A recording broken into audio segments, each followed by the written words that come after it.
the guru of Squad 00, the assassin like no other. Yes, I'm the best at what I do. One of the most notorious in the YouTube anime manga community. Don't doubt the infinite. Please just don't do it. Now, some of y'all be saying, what? Another One Piece discussion? Look, this video is something I've thought about over the last few weeks. Something I've noticed in One Piece. It's very interesting that what Oda's doing here. And it actually, it's more than it extends in One Piece, because it extends to all world discussion. It extends to history. It extends to how quote unquote criminals are viewed, and the lines, the very shady gray areas of justice and everything. One of the three themes of One Piece, three main themes, of One Piece are freedom, balance of power, and what is justice, or justice.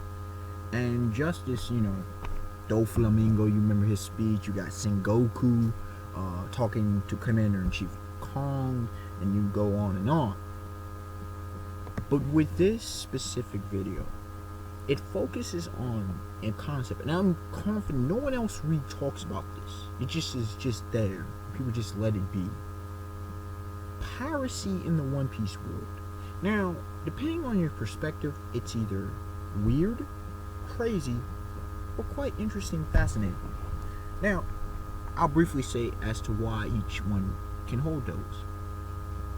If you take it from the weird perspective, pirates in One Piece, for the most part, are not pirates. At least not in the, Great Pirate era / Whitebeard era, or even in the new era. Okay, we don't know too much about about Roger's era to determine if it was weird.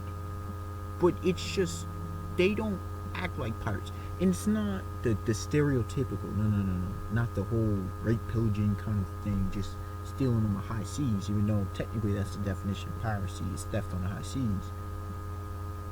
Not like the golden age of piracy, not like modern era pirate, not like, Asian pirates and stuff. I'll get more into depth with that a little bit later in this video.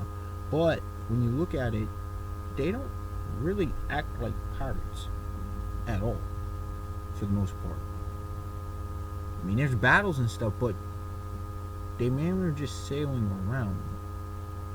They're not really attacking ships at sea. I mean, there's some examples of that, but mainly on a lesser level. When it comes to the big time pirates, not really. Now, the crazy part comes in, from the crazy perspective, is the reimagining of what it means to be a pirate. That's crazy, okay?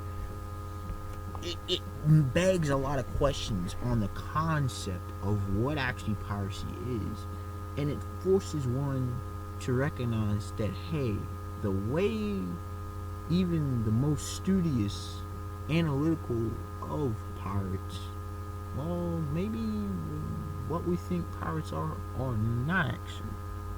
So there's that. And the interesting and fascinating thing in of itself is, well, okay, this is a different world. Terms, concepts can be made differently in different places in different times, depending specifically on the ramifications and the rules of the game. Maybe kind of crazy how I said that, but hopefully I'll be able to explain. Now, I will take it more so from the interesting perspective. The weird and the crazy perspectives are valid to a degree. Interesting perspective. The rules in the world of One Piece are much different. Number one, you have a world government. Now, while there are other nations, it's not the entire world ruled by the world government, but at least probably 75% of the nations and islands are under the flag of the world government. You don't have that. Even, at least not at this point, in the future, anarchists wouldn't want that, but Antichrist and one world government, 10 nations, there's that, if you go by the book of Revelation and whatnot. But in the situation of One Piece, the world government, and you had some stuff, a long history, you understand this. This is more than simply an empire. Because you have a military force in the Marines, you have agencies like Cypherpol and Cypherpol Jacero. Okay, you have all these extensions throughout the globe, and I'll get more into this. But there's also one currency. Now I'm going to make a video after this one dealing with the economics of the One Piece world. But understand that the world government, in its essence, and it's what determines piracy. Now, piracy in the One Piece world is very loosey-goosey. It's a very vague general term. In fact, piracy in the One Piece world, for the most part, there are some examples that go contrary to this. But for the most part, piracy in the One Piece world establishes anyone who is an outlaw. In fact, piracy, and in many cases, as long as you fly a pirate flag, you're considered a pirate. As long as you have a bounty on your head, a bigger bounty, you're probably a pirate. But here's the thing, you can't just say because they have bounties, because you have mountain bandits. Okay? Power Hunter Royal Number Zero was hunting people who had bounties. But that wouldn't make him a pirate. You can't say everything was an outlaw. For example, you have the Revolutionary Army. People like Dragon, the most wanted man. I'll get to the Revolutionary Army in a bit. So, what does it mean to be a pirate? What does it really mean to be a pirate in the One Piece world? Now, here's competing ideologies, and I mentioned in a video a couple years back, and I did like 7 types of pirates, okay? And 7 different mentalities. Freedom loving, you got the privateers, which are the Shichibukai, and there's more. But they vary so greatly, from the size of the crews to the political power. I mean, you have pirates like the Yonko who are political. It's a political unit. You have the Shichibukai, that's a political unit. So what does it mean to be a pirate? Now, before we can actually honestly answer the question, we must, and I know Sean Holmes and a few others going to love talk about the Revolutionary Army, but it needs to be talked about. The Revolutionary Army, they're not considered pirates, even though they're outlaws. You can say, well, they're an entire army. Well, you can argue the Yonko have entire armies. They have fleets. Oh, and then there's individuals like Admiral Columbus, who joined up with pirates. And as far as you know, Columbus wasn't a pirate either. But the Revolutionary Army, obviously conflicting with the world government, but don't pirates often do that? So what's the difference? Revolutionary Army, very organized, but aren't many pirate crews organized? So what's the difference? Revolutionary Army has several high-ranking members with bounties on their head. Well, ain't that the same with pirates? So what's the difference?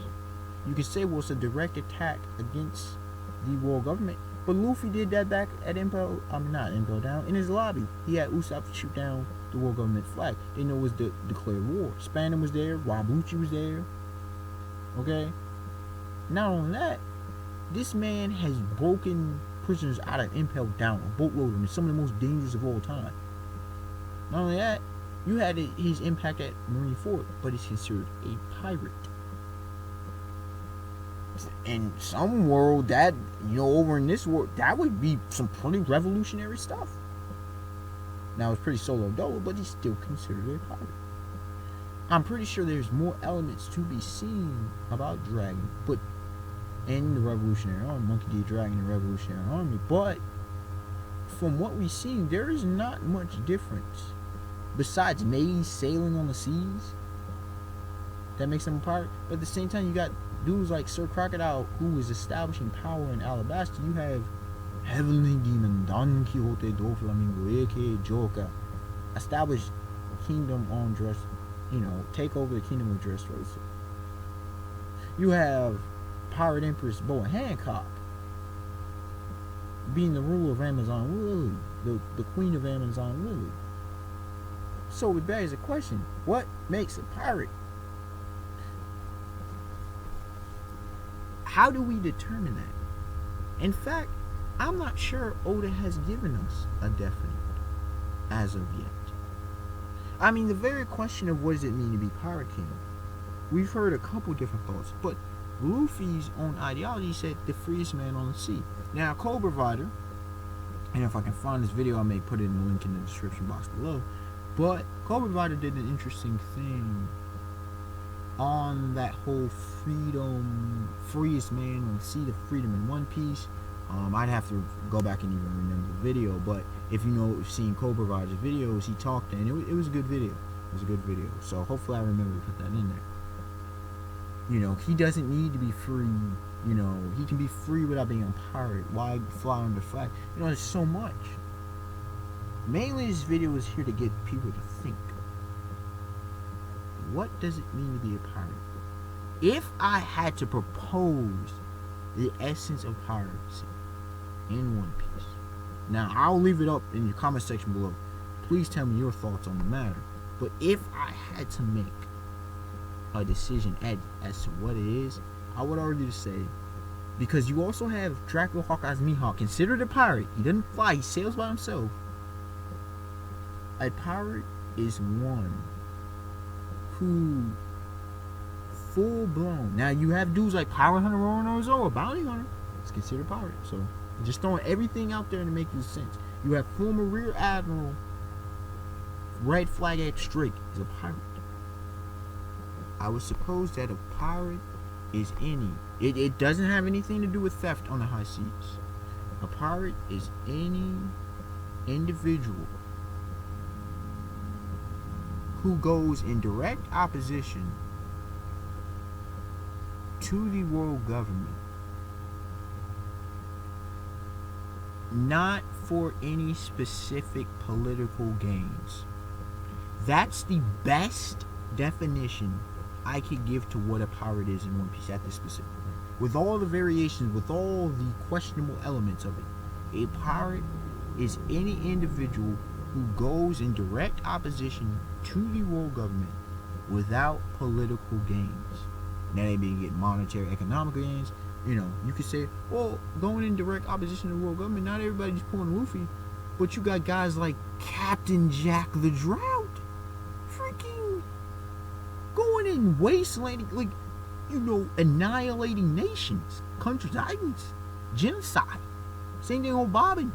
You got, you know, you've had people stealing from the weather. You had, you know, going against. You have dudes like Doflamingo taking over countries, taking over nations, taking over an island, kingdoms. You understand what I'm saying?